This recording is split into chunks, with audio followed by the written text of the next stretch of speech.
Suppose R is a partial order on A, B1 is a subset of A, B2 is a subset of A, X1 is the least upper bound to B1, and X2 is the least upper bound to B2.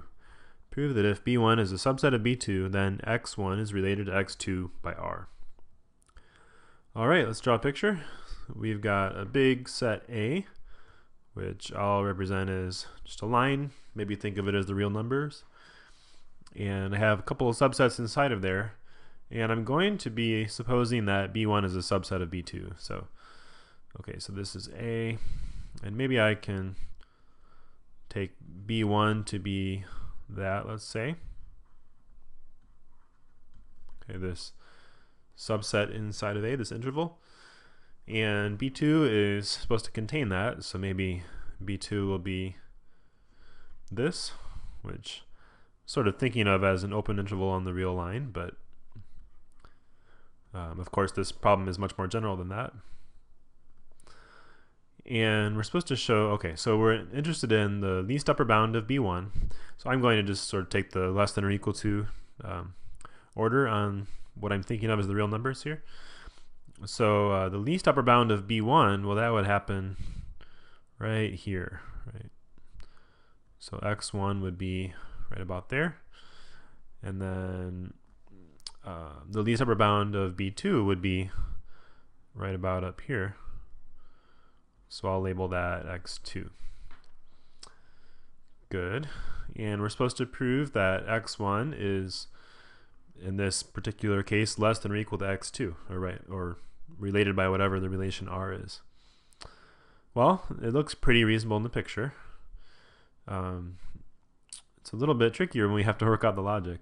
I think for this one, instead of going through the givens and goals table first, we're actually going to try and write a proof first, and then we can go back and look at the givens and goals table afterwards. But I think it gets pretty confusing if you just have all these symbols flying all over the place for this problem. So let's see what we can do. So the first step is easy. I'm going to suppose that I'm going to do direct proof. So suppose that B1 is a subset of B2, and we're going to show that X1 is related to X2. All right. Well, what's our strategy of attack here? We know things about certain things being upper bounds, and we know certain things about them being least upper bounds. Okay. So if we knew that, well, we know X2 is an upper bound for B, right? Excuse me, for B2. And so if we somehow knew that X1 was in B2, then we'd be done, okay? And for X1 to be in B2, it would be enough for it to be in B1, right? The problem is X1 does not have to be in B1, okay? It has to be perhaps very close to B1, but not actually in it. And so I don't think it's going to get us very far to use the fact that X2 is an upper bound, okay? However, we could think about it the other way. What do we need in order to know that X1 is sort of smaller than X2? And we know X1 is the least upper bound, right, of B1. And so if we could show that X2 is another upper bound of B1, right, then, well, X1 is the smallest element of that set, and so that would imply that X1 is smaller than X2, right? X1 is related to X2. So I think that should be our sort of intermediate goal, okay? So let's share that insight with our reader. So because X1 is the smallest element of the set of upper bounds of B1, it suffices to show that, let's move that down here, to show that X2 is an upper bound of B1, right? Because X1 is the smallest, so that'll give us that X1 are X2. Okay. All right, well, to show that's an upper bound of B1, that means, in other words, we must show that for all B in B1, for every element of B1, B is related to X2. Okay? So that's a universal statement we need to prove. And to do that, as always, we should let B be an arbitrary element of B1. So maybe I'll put that in my picture here in case it's helpful. So B is something in B1. And I'm trying to show that it's less than X2, right? Well, if it's in B1, I can use my assumption now that B1 is a subset of B2. Well, I should say what my goal is. Sorry, we show that this right here, right? B is related to X and 2. Okay, and now that I've got that recorded, now I can use the subset statement. So because B is in B1 and B1 is a subset of B2, it follows that B is in B2 as well. And then if B is in B2, we know that X2 is an upper bound of B2. Right, so because X2 is an upper bound of B2, it follows that it's bigger than everything in B2, right? So in other words, B is less than or equal to, or in general, BR X2. Okay. And I lost my, there we go. All right, so that was our goal. Now let's see how that cashes out in terms of givens and goals, in case you're not fully convinced by what I've written over there. We start out with our partial order on A, a couple subsets of A, and a couple least upper bounds, and our goal is this conditional statement. And so let's write out some definitions. Least upper bound means that it's in the big set A, it's an upper bound of B1, and it's the smallest element of the set of upper bounds. And exactly the same thing for X2, but with B2 instead of B1. And then to prove our conditional over here, we should do direct proof. So we have a new given. And remember, we, well, so what did we end up actually using, right? We used that X1 is the smallest element of the set of upper bounds to know that it was going to be smaller than X2, okay? So we're going to use that for sure. And we also later on needed to use that X2 was an upper bound of B2, okay? So that one right there gives us that definition.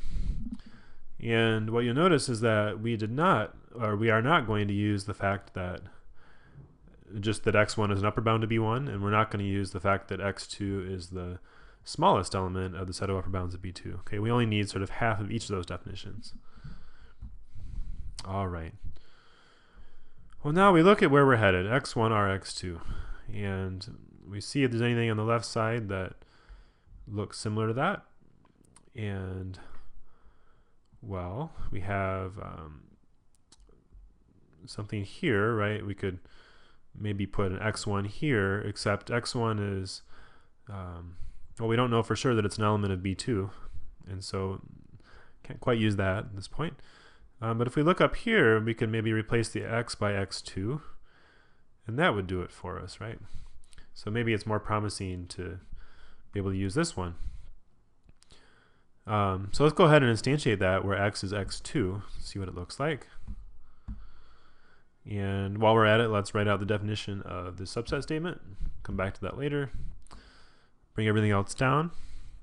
Okay, and now I'm going to do something that we've never really done before, I don't think, which is not on your proof techniques list, but hopefully it'll make sense to you.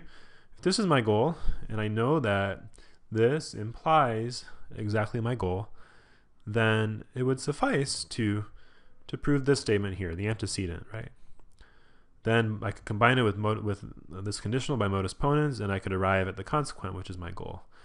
And so I'm going to take this antecedent here and I'm going to make it a new goal. Okay, and it's going to replace my goal before. I'm basically saying I know how to do the last step of my proof, so let me see if I can get to the this thing before my final goal. And then the last step will happen. All right, so I bring that over. And now I'm proving universal, so I can let B be an arbitrary element of B1. And I can use the fact that B1 is a subset of B2 to get, well, it can do an instantiation to get that. And I'm going to combine those soon. I combine them right now to get that B is in B2. And now I can do an instantiation of the universal statement there to get that B is related to x2, which was my goal, right? So let me try to convince you that what we did over here is basically the same thing as what showed up in our proof. Remember, we ended up using this and this, right? Okay, so because x1 is the smallest element, okay, so that's this statement here, and its definition was right here, and then after instantiation we got here, and we realized that, hey, that's the same as my goal, so if I could know that this is true, I would be done, right? So I can take this statement and make it a new goal. That's what this little sentence is about here. And then okay, so we're proving this universal, so let B be an arbitrary element of B1, and combining that with the fact that B1 is a subset of B2, which eventually ended up right there. Modus ponens gives us that, wait till that goes away, gives us that, maybe it won't, that B is an element of B2 right down there. And okay, and then doing an instantiation of our universal statement there will give us our goal over here.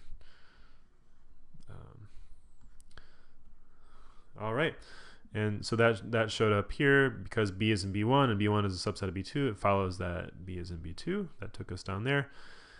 And because x2 is an upper bound of B2, that was the last step here, the instantiation.